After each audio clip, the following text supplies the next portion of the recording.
Welcome, Joey Sacavitch, the Forward One podcast. Now, this is part 3 of the business planning module. And, I've looked at the stats, and even people with a goal, which is already setting them far apart. The surveys show, multiple data sets, surveys show less than 5% will hit that goal. We're going to change all of that, because once you have the plan, which is what we did in part 2, now taking that plan and knocking it down into daily activities, that's going to increase your success rate by 75%. So let's get into the daily grind. Absolutely. The activities are what we focus on the daily. I'm waking up tomorrow and I'm going to do this, that, and the other thing to ensure that I reach my goal. Sphere, farming, networking, all part of it. And I think one of the problems is people wake up, they're not sure exactly what to do. We're going to solve that. Let's go. Let's go. So, let's build it out real quick. And that is, we're going to have our top level goal. We said our top level goal is going to be, we said it was going to be $200,000 net. But we are not going to build the goal for $200,000 net. We're not going to build the plan for $200,000 net. If y'all were listening, okay, we are going to build it for $240,000, so that if we miss it by 10%, we're fine. If we miss it by 15%, we're fine. Okay. So what's that bring our gross goal up to? So not 500,000, but 20% more. 600,000. 600,000. So now our goal. The 135 is one main business objective, which should be our 600,000, and then I would always dig deeper. How many units at what cost? So you want to know the mechanics of that 600,000, right? Right. You said there's 500,000, so that's 40. That's it's going to be 50. 40. That's 50, right? Yeah. That's 50 units, right, to get to it. So now we need 50 units at $500,000 to achieve a $600,000 gross. And then, so that's our main business objective. Then we go, what are the goals associated with it? What are the goals that are going to help us achieve that? Right. What are the primary levers that are going to help us achieve that? And that's our number one. So our number one is, we're either going to go ahead and say $240,000 net. That's fine. We could also say $600,000 GCI. That's fine. We could also say 50 units. One of the things that I like to do, it might not be keeping it as simple as we like it, but I would go 240. 50, 600K. And that's going to be my one. Hit any one of those, we're good. Well, the net is going to happen. Yeah. The goal is the 600,000, because that's what we have to make to get to the 240. Okay. Right. So let's just say and 600. The units we need to know, because we're going to assign units to seller and buyer and all of that. And we're going to also assign them to these 3 different goals, right? The number one goal where you have to start, it's a non-starter for me if you do not build a plan for your sphere. Absolutely. That's number one. So that's our first goal, right? And the way I look at the other 2 are areas where we're going to get more people into our sphere, right? We're going to make those relationships. We're going to meet people. If it's farming, if it's networking, if it's internet, if it's buying sales, if it's having a dinner party. So I'm going to say that things are not ideal, Joey. And so what I'm going to do is, we used 1,000-person database. I'm going to say, my database is 500. Yes, which I think is much more realistic, because you're talking about 500 contacts, people who know, like, and trust me. Now, I've got 500 contacts that I'm going to, that I really want to get 50 units from. So plan one is your sphere of influence, and you're going to be looking for 6% of them to transact. Yep. You're going to look at 4% of them that's going to be a referral. You add up that 6% and that 4%, you've got 10%. Okay. So that's going to be 50 units. 50. Now of the 50 opportunities, we're not really going to get 50 opportunities. So we're really going to get, let's say, 30. Let's go on the lower side. 30, you're going to get 30 sales out of that. Now we have to bridge that gap. And one of the things that I want to do in my 135 is the one lever is getting these 30 sales. And that's going to be our sphere of influence. Right. And what are we going to do to get those? The one is the main business objective. Then we have our 3 goals, the sphere being the first one. Then you have 5 strategies in achieving that goal, right? So, there's lots of ways to connect with your sphere. You have email, you have text, you have calls, you have events, you have handwritten cards. So say those 5 were the 5 strategies in staying connected to your sphere, right? And I'm going to give you, I'll give you quantify on top of that. And I'm going to give you a hint, because what we're going to do is we're going to talk about 36 touches. So I'm going to give you 12 touches. Right. 12 touches are a monthly newsletter. Bam. Make sure you research that monthly newsletter so that you are adding value and people want to open it. Okay. Yep. So that's 12. Now we only have 24. Yeah. So now you've got your holidays, you've got your birthday, you've got the anniversary of the sale of the property. You're looking at, maybe another 6 or more. Okay. Yeah. So, that's it, handwritten cards. Let's say 6 of them, right? That brings us up to 18, right?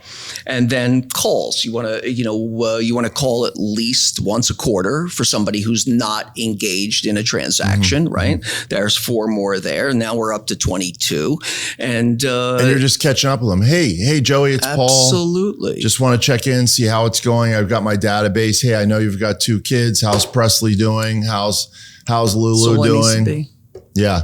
What's going on? How about text? Yeah. How many texts you send in a year? If you were sending 10 to 12 texts once a month or something like that, there's another 12 right there. For 12 sure. touches there. And I would keep those texts very, very topical. Like, for example, one that I could send to my whole entire database would be about interest rates. Hey, interest rates, just letting you know, interest rates have taken a tick down. Wanted to keep you ahead of things.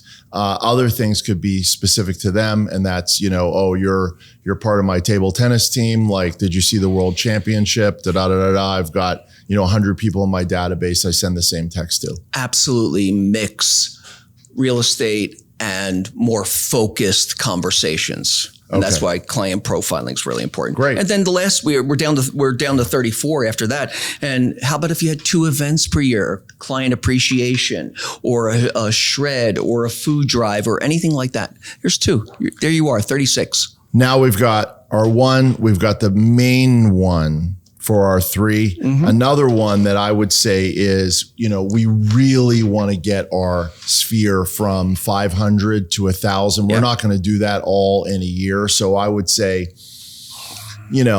let's look at adding, pick a number. It could be 10 a month. It could be 15 a month of new people that you're adding that you can really call, know, like, and trust. And how are you getting them? I'm getting them at the gym. I'm getting them at school. I'm getting wherever that I can add into that 500 so that I end up at the end of the year with at least 600.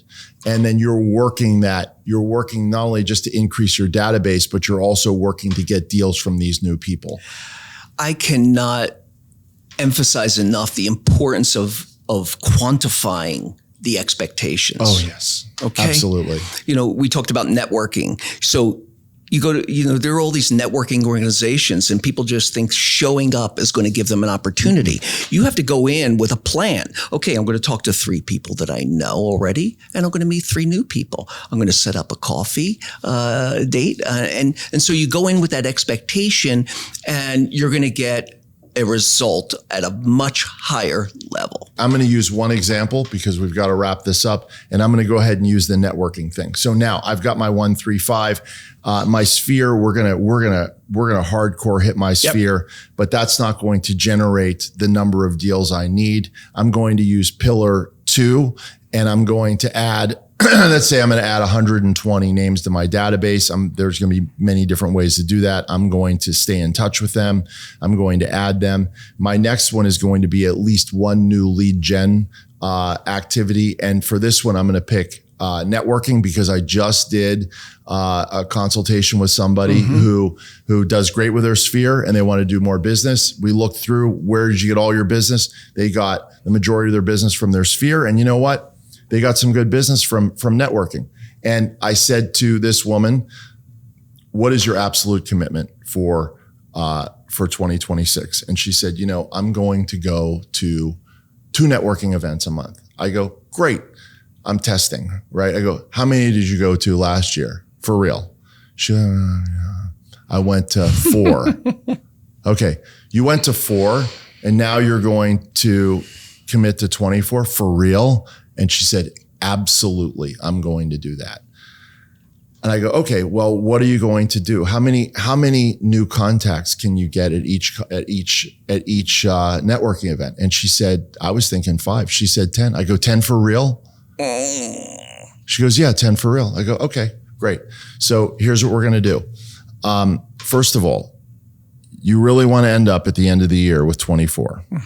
Okay, great. So here's what we're going to do. I want you to, by a certain date, open up your calendar. I want you to put in 3 per month, not 2 per month. And 3 per month is my goal setting through on networking. And it gives you a pass because here's what's going to happen. If I'm just talking about myself, not about her, because maybe if she puts in 2 per month, she's going to hit 24. If I put in 2, if I'm committed to 24, if I'm committed to 24, I'm putting 36 in my calendar. Why is that? Because once in a while, I'm just not going to feel like doing it.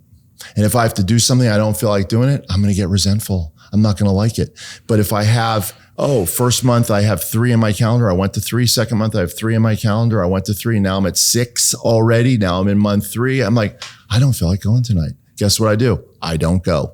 Now, a friend of mine comes in from out of town unexpectedly. I have a friend like this that does to me. He goes, I had a client dinner cancel. Are you available? No, I can't. I have to go to some networking event. I'm going to be mad about it. But if I do that, I'm already ahead of the game. I'm like, sure, no problem. Cancel the networking event. I'm ahead of the game. Now, on the getting 10 contacts, what I said to her is, do not give your business card to anybody. I personally do not take a business card with me because I don't want to give the business card. And they say, oh, do you have a business card? I can honestly say, no, I don't.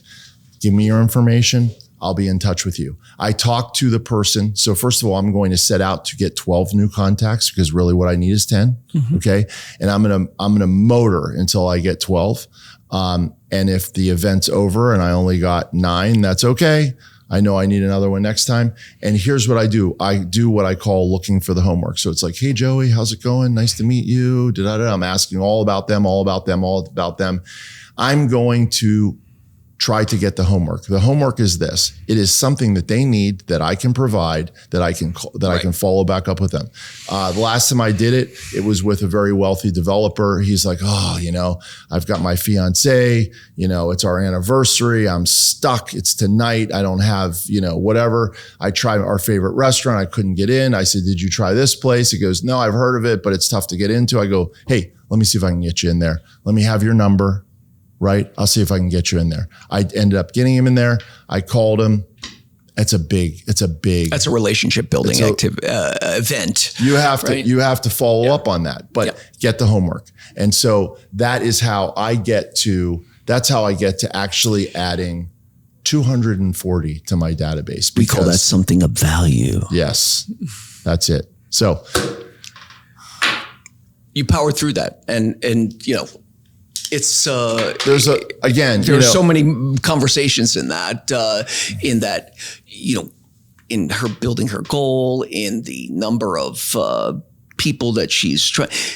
10 people at a networking event, you have to race through it. You want to have quality conversations, right? Like you said, you found out something that this person needed, and you filled that order, right? You found something of value to give them, right? And I think that's a little harder with kind of racing through a networking event with 10 people. I mean, you'd be surprised. I just went to a mediators event, which is a great networking. If you go where everybody's a realtor, not a good idea. Yeah. Mediators, they need great realtor referrals. I ended up getting 5 or 6 before dinner. And then now I'm sitting at a table with a captive audience of, 8 other people. This is easy, right? And then on the way out, I get a few more. I ended up with 12, and one of them was the president of the association, which really led to a subsequent coffee. Sure. And I'm helping her, and it's gonna open up quality interactions are important. Doors. Joey, thank you very much for today. What we went through were it's the poetry in motion. It's the getting this stuff done. Again, in episode 1, we talked about the economic model. That is, what's it going to take? What are the actual numbers that it's going to take? And then episode 2, we talked about the lead gen model, which is, how many people? Yeah. What's the engine? What's the thing that's going to drive? What are the things we need to drive? And then the last one is taking all of that and boiling it down to actually what turns out to be daily activities. Yes. So what are we going to do today that's going to get us to the end of 2026 at or ahead of our goals? So that is part 3 of 3 parts. Together, we're going to do it in 2026. Thanks for helping. I look forward to 2026. Let's go. Let's go.